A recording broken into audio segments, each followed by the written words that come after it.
Good Friday का अर्थ है भला शुक्रवार, लेकिन सुनने में थोड़ा अजीब सा लगता है, क्योंकि इस दिन प्रभु यीशु मसीह को क्रूस पर चढ़ाया गया था।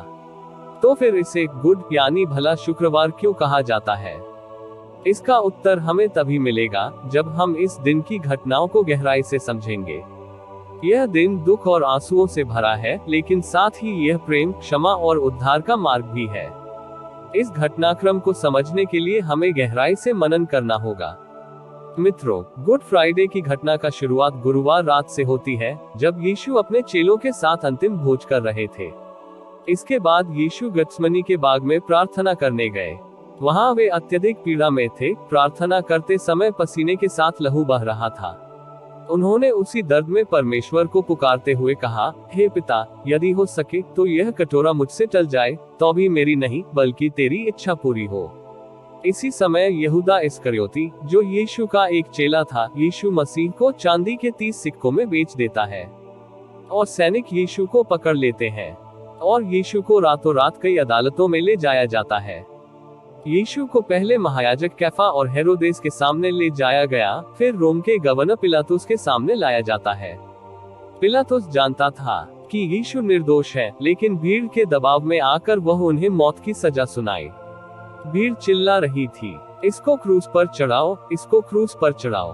तब पिलातुस ने अपने हाथों को धोते हुए कहा कि मैं इस धर्मी व्यक्ति के खून से निर्दोष हूँ, और उसके बाद यीशु को सैनिकों के हवाले कर दिया। फिर जो हुआ वो बहुत ही दुखद और असहनीय था। यीशु के शरीर पर कोड़े से पीटा गया, उनका शरीर लहूलुहान हो गया और उनके सर पर कांटों का मुकुट पहनाया गया। उनका मजाक उड़ाया गया, उन पर थूका गया। यीशु जो पाप रहित था, जिसने कभी किसी का बुरा नहीं किया, उन पर एक अपराधी की तरह व्यवहार किया गया। और अंत में यीशु को भारी क्रूस को उठाकर गुलगुथा पहाड़ की ओर ले जाया गया। यह वही स्थान था जहां उन्हें क्रूस पर चढ़ाया जाना था। वह थककर जमीन पर गिर जाता है और तभी साइमोन नामक व्यक्ति को क्रूस उठाने में मदद के लिए बुलाया जाता है। गुलगुथा के पहाड़ पर यीशु के हाथों और पैरों में कीलें ठोकी जाती है और उन्हें 2 अपराधियों के बीच क्रूस पर चढ़ा दिया जाता है। क्रूस पर मृत्यु से पहले यीशु ने 7 वचन कहे थे, जिनमें सबसे मार्मिक था, जो मन को झिझोड़ देता है, हे मेरे परमेश्वर, हे मेरे परमेश्वर, तूने मुझे क्यों छोड़ दिया। यह वचन उनके गहरे दर्द और अकेलेपन को दर्शाता है। फिर उन्होंने कहा, हे पिता, इन्हें क्षमा कर, क्योंकि ये नहीं जानते कि क्या कर रहे हैं। अंत में उन्होंने कहा, हे पिता, मैं अपनी आत्मा तेरे हाथों सौंपता हूँ। और उन्होंने प्राण त्याग दिए। जैसे उन्होंने अपना प्राण त्यागा, तब अद्भुत घटनाएं घटी।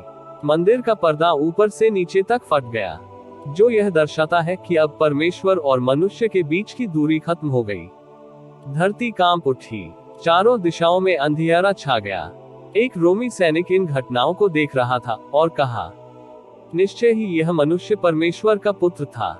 एक धर्मी व्यक्ति यूसुफ ने यीशु का शव मांगा और उन्हें सम्मानपूर्वक कब्र में रखा। शिष्य डर और शोक में थे, पर वे नहीं जानते थे कि रविवार को कुछ चमत्कार होने वाला है। यीशु मसीह ने अपने वादे के मुताबिक तीसरे दिन मृतकों में से जी उठा और चेलों को दर्शन दिया। क्या आप उस जयवंत यीशु मसीह पर विश्वास करते हो? अगर आपका उत्तर हाँ में है, तो आमीन टाइप करके गुड फ्राइडे का इस संदेश को एक लाइक जरूर करें और संदेश को अपने दोस्तों को शेयर करें, ताकि उनको भी परमेश्वर का आशीष मिल सके। आमीन।